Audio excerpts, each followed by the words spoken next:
Ça va le sang, tranquille ou quoi? Ouais. Allô Fred, je suis à l'antenne là? J'espère que tu as la cosse ou quoi, la frère? Je m'appelle Clément. Moi, ouais.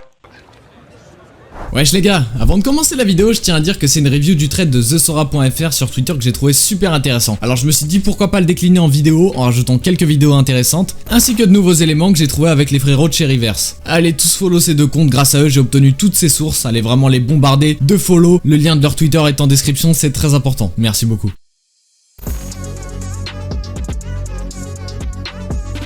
En 2011, à un Planet Rap réunissant Style Fresh, Fababy et Esprit Noir, on peut apercevoir Sofiane clasher yeux dans les yeux Fababy, notamment pour des histoires de balance. Tout ça peut faire penser à la fameuse scène où Attic, ou Apache, vient à Skyrock afin de clash Mastar. Fameux soir, on choisit de mettre Fababy, Style Fresh et Esprit Noir. On veut les mettre que tous les trois. Et j'ai Sofiane qui m'appelle et qui me dit Fif, moi je veux être là ce soir-là. Je fais gros, non, t'as vu, là c'est. Je te mets un autre soir. Non, mais moi ce soir-là et tout, je veux être là. Non. Je lui fais pourquoi tu fais ce soir-là? Non, parce que. Vas-y, j'ai envie. Je crois que c'était le lundi, c'était le premier soir, il avait peut-être envie. Je connais pas ses raisons jusqu'à aujourd'hui, mais bon. Maintenant, avec du recul, j'ai compris. C'est un mec avec qui j'ai beaucoup d'affinités, donc t'as vu, bon, on lui a pas refusé, on lui a dit vas-y, mais je lui ai dit gros, si tu viens, tranquille gros. Il fait t'inquiète. Et après, là, il y a le moment du freestyle. T'as Style Fresh, il fait son couplet. T'as Esprit Noir qui fait son couplet. T'as Fababy qui fait son couplet. Et après, t'as Sofiane qui fait son couplet. Et maintenant, il a Fababy en face de lui, de la table, il le regarde dans les yeux. Et maintenant, il le pique et tout. Parce qu'à l'époque, il y avait des rumeurs. Fababy, soi-disant, c'est une balance et tout. Bref, il y avait des histoires.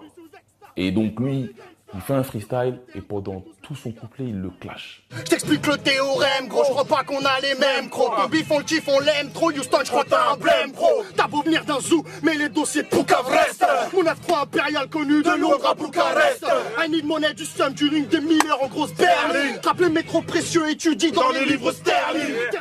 Sofiane, ça fait partie de ces rappeurs qui ont dû vraiment trimer pendant des années afin d'obtenir leur place dans le game. Les mecs qui sont au top que depuis quelques années mais qui rappent depuis tellement longtemps. Dans ce type de rappeur, on peut également penser à Dossé. C'est sûrement par ce genre d'événement qu'il voulait provoquer sa chance et faire parler de lui quand on connaît un peu le personnage. Dans un cas similaire, on peut également penser au rappeur Husky, qui lui, en l'occurrence, n'est pas venu pour clasher mais bien pour rapper. Et il est venu jusqu'en bas de chez Skyrock pour assister au Planet Rap. Notre groupe a bien plus d'influence que Che Guevara. Combien font ménage du ouais sur votre son, je me tape des barres, des clips de merde pour la plupart dans son t'es bon, tu les barres.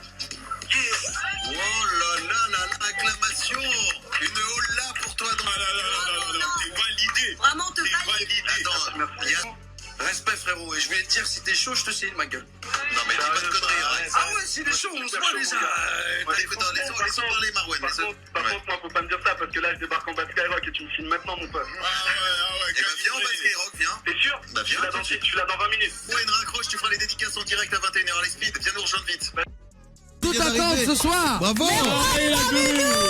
Du 12e, t'es arrivé en courant jusqu'ici? C'est incroyable.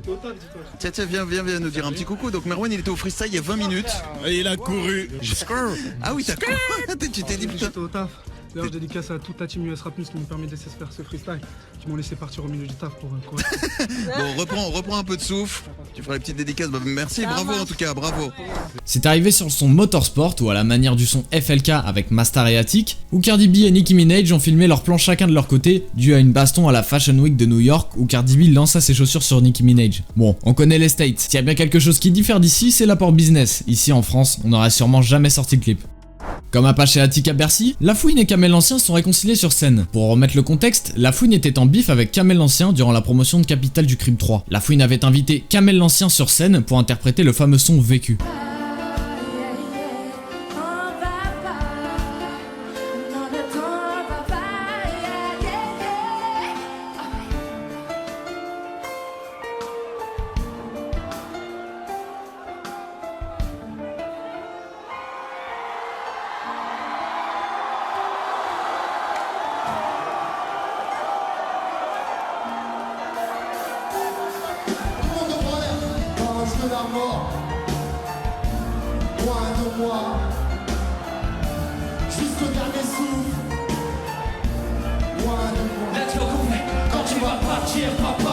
À la manière d'Apache avec la fuite de ses vieux sons très controversés, on peut penser au bad buzz qu'avait eu Black M lorsqu'il avait été invité à la commémoration de Verdun. Alimenté par le FN, ils lanceront hashtag Verdun sans Black M en évoquant certaines paroles du son Désolé de la section d'assaut. Du concert annulé à Verdun, vous aviez préparé une réponse beaucoup plus méchante et c'est vos sœurs qui l'ont aidé à la rendre plus douce. Exactement, voilà, ce jour-là j'étais très énervé. Je voulais répondre à tous les tweets. Dès que je recevais un tweet d'un tel ou un tel, je voulais répondre. La preuve sur cette histoire, c'est qu'ils m'ont aidé vraiment à prendre sur moi et à répondre proprement. Évidemment, Black M emploie un mot qui est heureusement d'actualité. Est-ce que ça fait de lui, justement, est-ce qu'on va rechercher constamment des textes, des artistes? Renaud vient de sortir un nouvel album. Est-ce qu'on revient encore sur le Renaud d'il y a une vingtaine, trentaine d'années en disant, quand il chantait Hexagonal, qu'il n'aimait pas la France, etc.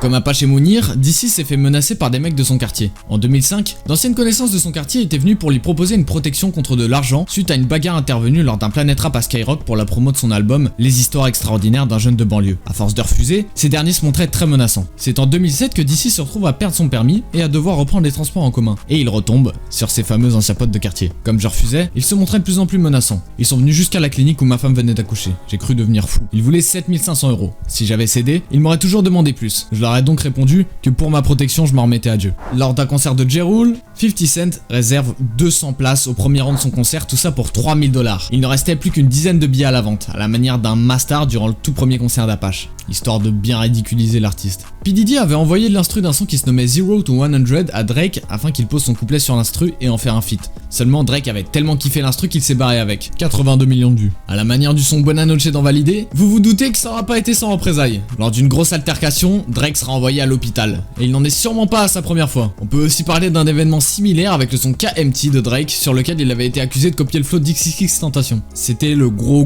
bordel sur les réseaux sociaux. Il y a eu cet événement notamment avec Nero Nemesis et Rof Game. À ce moment-là, Booba et Rof étaient en clash, et la sortie de Booba était clairement par volonté de nuire à celle de Rof. Mais ce qui était intéressant, c'est que Booba avait déjà tenté cette méthode il y a quelques années en 2008 pour établir une rivalité. Mais à ce moment-là, ces deux derniers n'étaient pas en bif. Donc Booba avait donc demandé à Rof s'il serait ok, ce dernier avait refusé. J'en parle dans ma vidéo Le Clash Booba-Rof si ça vous intéresse d'ailleurs.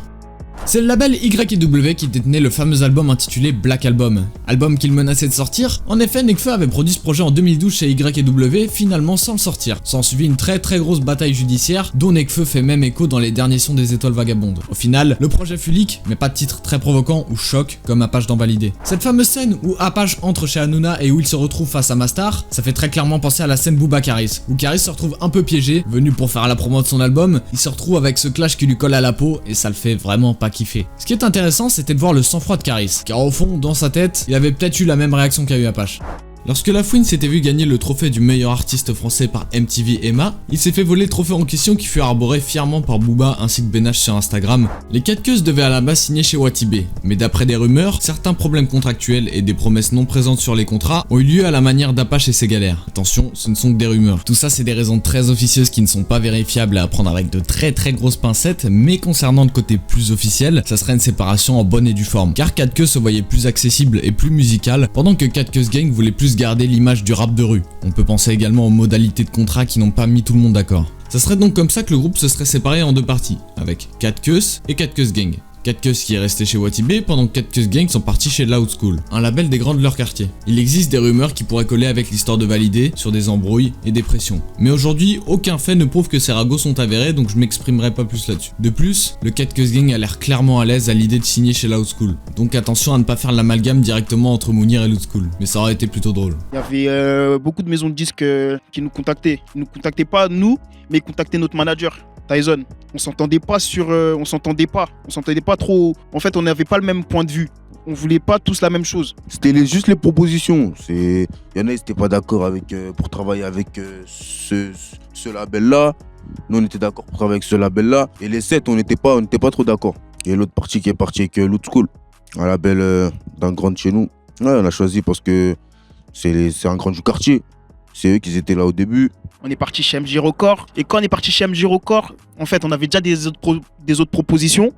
Mais t'as vu, l'autre school, en fait, il était pas là, en fait. Il était au Carplat. Et vas-y, il est sorti du Carplat. Et quand il est sorti du Carplat, c'est là il est venu nous parler. En fait, il avait déjà des projets. Il avait déjà des projets avec nous. Et quand il est sorti du Carplat, c'est là il est venu nous parler. Il nous a contactés. On a écouté ce qu'il avait à nous dire. On a écouté les autres propositions des autres maisons de disques. On a trouvé ça bien. par rapport aux autres propositions. Je préfère me faire par quelqu'un, je parle comme ça, je préfère me faire par un mec de Masté que par un mec d'une autre cité, je sais pas si tu vois. Bon les frérots, c'est pas que, mais bon, je vois que vous faites les aveugles un peu. 94% de non-abonnés. Vous abusez un peu là. Vous imaginez si on était à 50, comment on casserait tout? Ça serait vraiment abusé. Si tu t'abonnes, tu vas gagner 50 000 € dans la journée là. Si, c'est prouvé. Alors hésite pas à lâcher un like et le commentaire aussi pour le référencement frérot, ça ferait super plaisir et ça m'aiderait déjà énormément pour le travail que je fournis. Et surtout, va me suivre sur Twitter, ça t'es obligé aussi frérot. Hein. Pour les 50 000 € t'es obligé. Insta aussi si tu veux, mais j'y suis un peu moins, mais ça augmente tes chances, donc je te conseille. Merci beaucoup d'avoir regardé la vidéo en entier frérot. N'hésite pas à t'abonner encore une fois. Ciao, bonne journée ou bonne soirée.